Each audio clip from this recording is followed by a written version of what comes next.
There's a moment in every man's life when he realizes that the little girl he raised is gone, not because she grew up, not because she moved away, but because something inside her changed and she chose to leave him behind.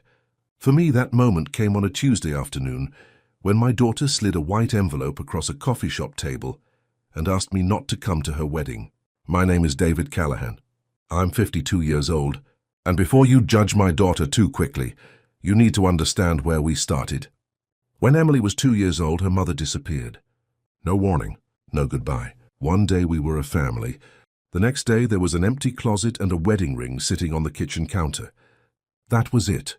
I was 24 years old with a little girl who still needed help tying her shoes and a job at an auto body shop that barely covered rent.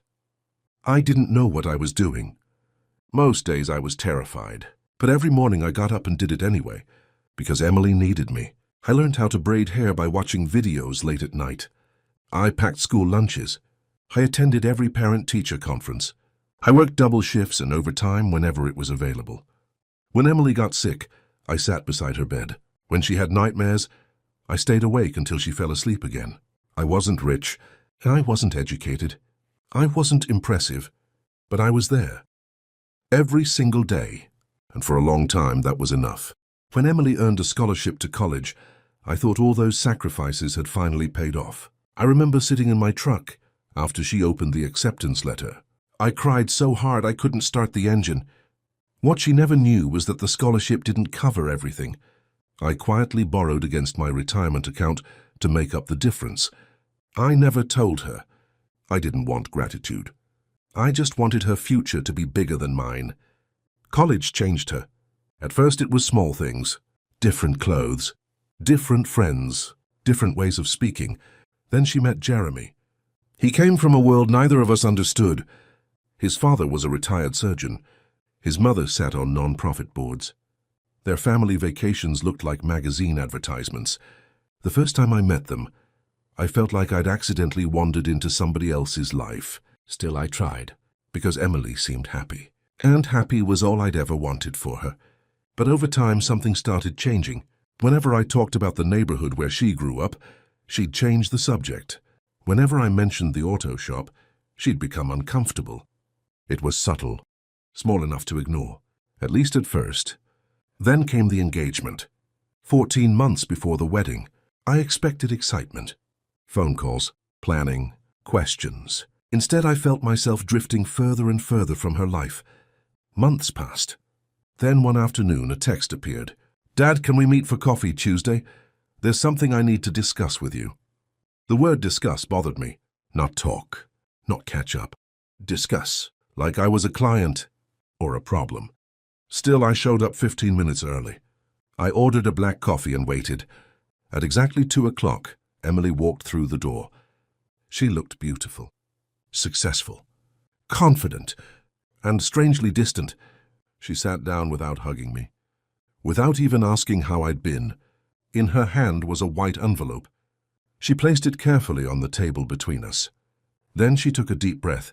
"Dad," she said quietly, "I need you to listen before you react."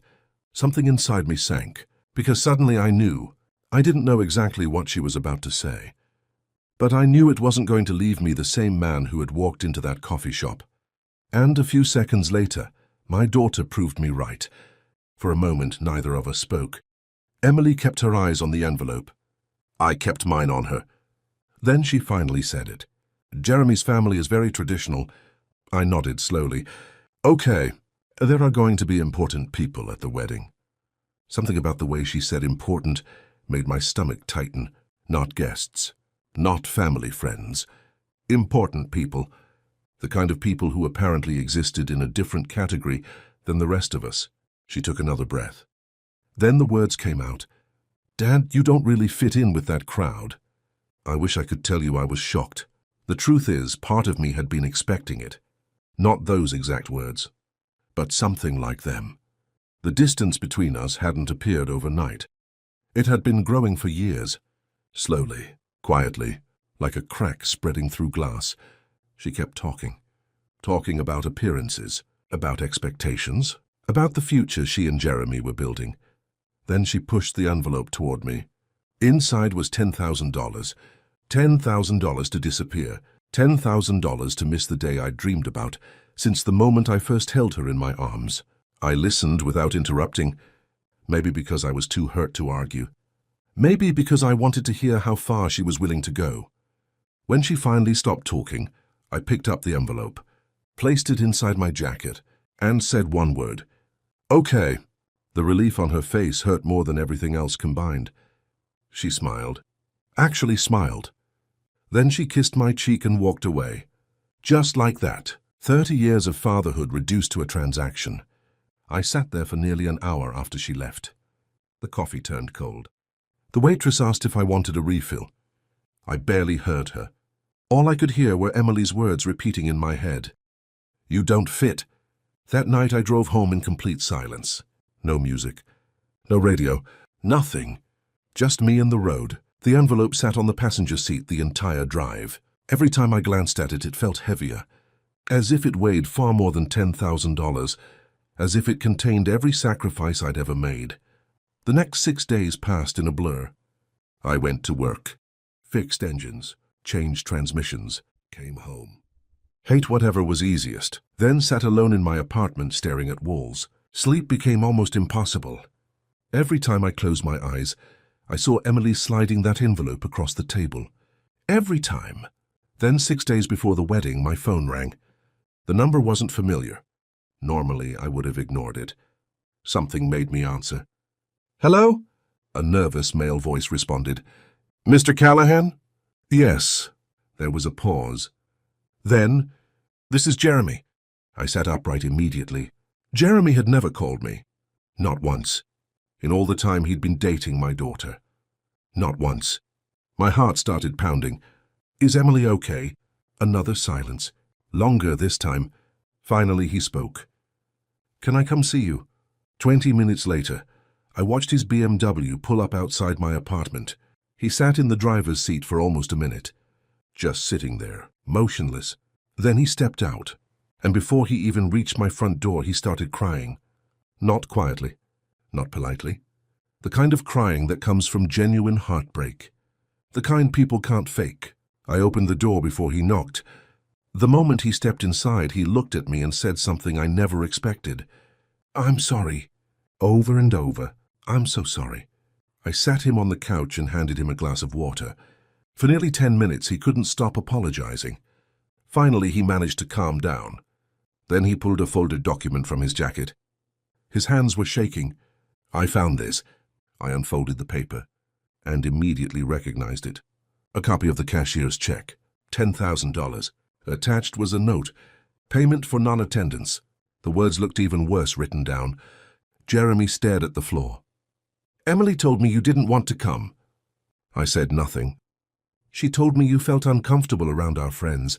Still nothing. "She told me you preferred taking a vacation." He swallowed hard. I believed her. Then he looked up. His eyes were red, filled with disappointment. Not in me, in her. When I found this check, I confronted her. My chest tightened. "And?" Jeremy closed his eyes. Eventually, she admitted everything. The room went silent. For a moment, all I could hear was the ticking clock on the wall. Then Jeremy said something that changed everything. I called off the wedding. I stared at him, certain I'd heard wrong. "What?" I called it off. His voice cracked. I couldn't marry someone who treated her own father like that. If you've ever been judged by people who only measure success with money, subscribe. Because character always reveals itself eventually. Jeremy shook his head slowly. "My father is wealthy." His eyes met mine, but he missed most of my childhood. Then he pointed toward me. "You showed up." The room became very quiet, because for the first time in weeks, someone finally saw what my daughter had forgotten. For the first time in over a week, I didn't feel ashamed. I didn't feel unwanted. I didn't feel like a father who had failed. I felt seen. Jeremy stayed for hours that night. We talked about everything. His childhood. My struggles raising Emily. The difference between having money and having someone who actually shows up for you. And somewhere during those conversations, I realized something. Jeremy wasn't the problem. Never had been. The problem was the version of success Emily had been chasing. A version built on appearances instead of people. Over the next few days, Emily called constantly. Voicemail after voicemail. At first she was angry, then emotional, then desperate, but I couldn't answer.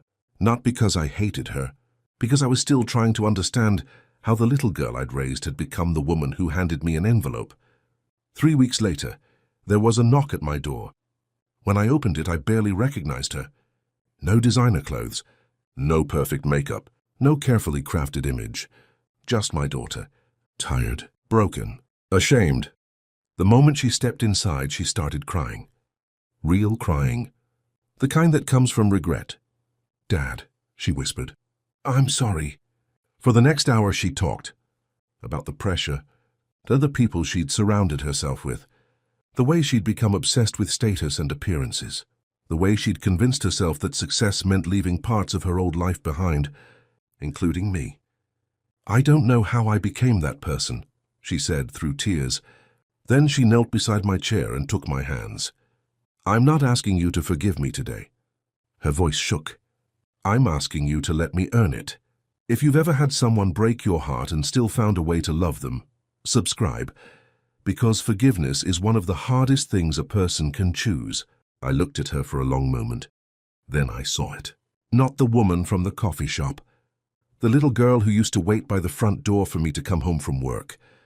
And for the first time I believed she saw me too. Months later, Emily and Jeremy held a small wedding. No country club, no guest list designed to impress strangers. Just family, just people who cared. When I walked her down the aisle, she squeezed my arm and smiled through tears. "Thank you for not giving up on me, Dad." I smiled back. There was never a chance I would. And as I watched her begin a new chapter, I realized something. The $10,000 had never been the real loss. Almost losing my daughter was. And getting her back was worth more than any amount of money ever could be.